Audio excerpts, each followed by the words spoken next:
웨이트 운동이 마냥 몸을 만들기 위한 운동은 아니다. 물론 아직 10대, 20대의 어린 나이라면 멋진 오핏이나 몸매를 만들기 위해 운동을 하는 사람들이 대부분이며 적어도 이 나이대 사람들은 건강을 위해 웨이트를 하는 게 우선순위는 아니다. 하지만 해마다 나이가 들어가면서부터 얘기는 달라진다. 1년마다 체력이 다르다는 것을 느끼게 되고 이러한 체감은 특히 나이의 앞자릿수가 3으로 바뀌면서부터 크게 와닿기 시작한다. 옛날에는 주말이 되면 밤을 새서라도 놀 수 있었지만 지금은 밤을 새서 놀고 싶어도 체력이 받쳐주지 못하며 밤을 샌다는 건 옛말이 된다. 그뿐만이 아니다. 옛날엔 아침을 먹지 않아도 크게 상관이 없었지만 나이가 들게 되면 당 떨어진다는 느낌을 몸으로 느끼게 되며 뭐라도 입에 넣고 출근을 해야 한다. 속치는 생각만 해도 끔찍하다. 술을 마시면 하루 반나절은 죽어있어야 움직일 수 있는 몸이 돼버린 것이다. 그렇다. 30대가 되면 알아서 느끼게 된다. 굳이 몸을 만들기 위해서가 아니라도 내 생존을 위해 운동이 필요하다는 것을 마음 깊은 곳에서부터 깨닫게 돼버린다. 30대는 내가 여지껏 어떻게 살아왔는지를 몸으로 보여주는 나이이기도 하다. 대개 20대까지는 모두 평균적으로 균형 잡힌 몸매를 유지한다. 하지만 30대가 넘어가면서부터는 그 사람이 본인의 몸에 얼만큼 신경 썼는지가 확실하게 나타나기 시작한다.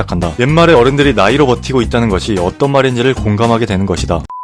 그렇다면 30대가 되면 대체 몸이 어떤 식으로 바뀌는 걸까? 우선 30대가 되면 크게 세 가지의 변화를 신경 써야 한다. 첫째는 근육량의 저하, 둘째는 혈액순환의 악화, 세 번째는 자율신경계 기능의 약화이다. 이 세 가지는 모두 서로 상관관계가 존재한다. 한마디로 어느 하나만 약해지지 않는다는 뜻이다. 근육량의 저하부터 살펴보자. 근손실은 대개 신체 활동량에 따라 감소 속도가 달라지기는 하지만 대개 30대를 기점으로 근육이 지속적으로 줄어들기 시작하다 50대가 되면 그 속도가 급격히 빨라지게 된다. 흔히 갱년기와 폐경기에 나타나는 변화 중 하나가 근육이 줄고 지방량이 증가하는 것이다. 하지만 현대인들은 이러한 현상이 20대 중반부터 나타나기도 한다. 근육은 우리가 흔히 무거운 물체를 드는 일 외에도 수많은 일을 담당한다. 우리가 말하고 먹고 움직이고 소화시키고 심장을 펌프질하는 것도 모두 근육이 하는 일이다. 근육이 줄어들면 혈액순환의 장애로 나타나기도 한다. 예를 들어 하체 근육은 혈액을 심장으로 보내는 펌프 기능을 한다. 흔히 우리가 종아리를 제2의 심장이라 부르는 이유이기도 하다. 하지만 하체 근육이 줄어들면 하체에 모여있는 혈액을 심장으로 보내기가 어려워진다. 하체의 혈액은 지구의 중력으로 인해 약 70% 가까이 모여있기 때문이다. 두 번째는 혈액순환의 악화이다. 혈액순환이 중요한 이유는 뭘까? 우리의 몸은 에너지를 통해 움직이게 된다. 신체는 가만히 있어도 에너지를 소모하며 지속적으로 일을 하고 있다. 우리는 이렇게 사용되는 에너지를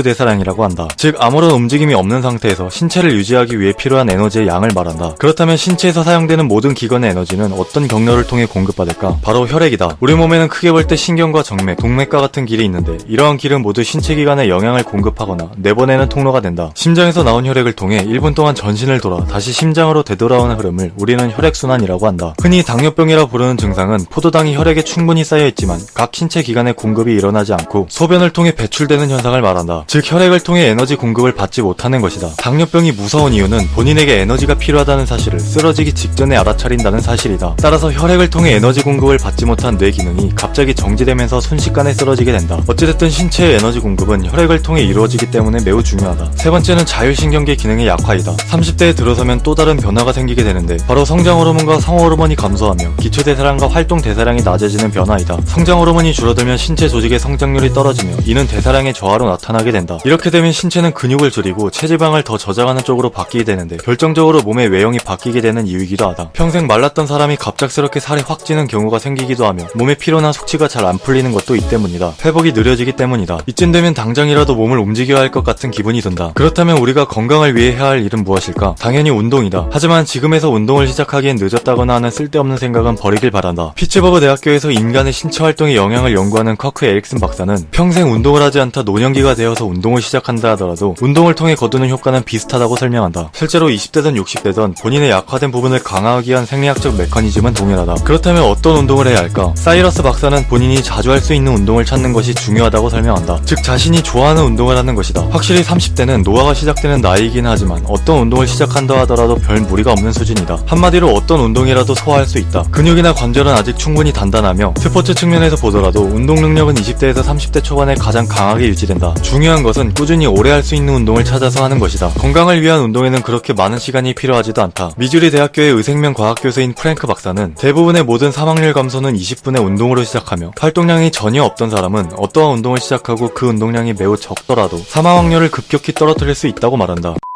흔히 운동을 시작하는 계기는 남을 위한 운동이다. 즉 누군가에게 잘 보이기 위한 식으로 몸매를 가꾸는 운동을 시작한다. 하지만 운동을 꾸준히 하게 되면 운동이 주는 즐거움과 내 몸이 변화하는 모습을 지켜보면서 운동의 목적이 조금씩 달라지게 된다. 즉 누군가에게 잘 보이기 위해 시작한 운동에서 오로지 나를 위해 운동을 하게 되는 것이다. 여러분도 어떤 운동이든지 간에 본인이 지속할 수 있는 운동을 통해 스스로가 변해가는 즐거운 모습을 지켜볼 수 있었으면 좋겠다. 제 영상의 정보가 도움이 되었다면 건강과 운동은 과학이다 채널을 구독해 주시기 바랍니다. 감사합니다.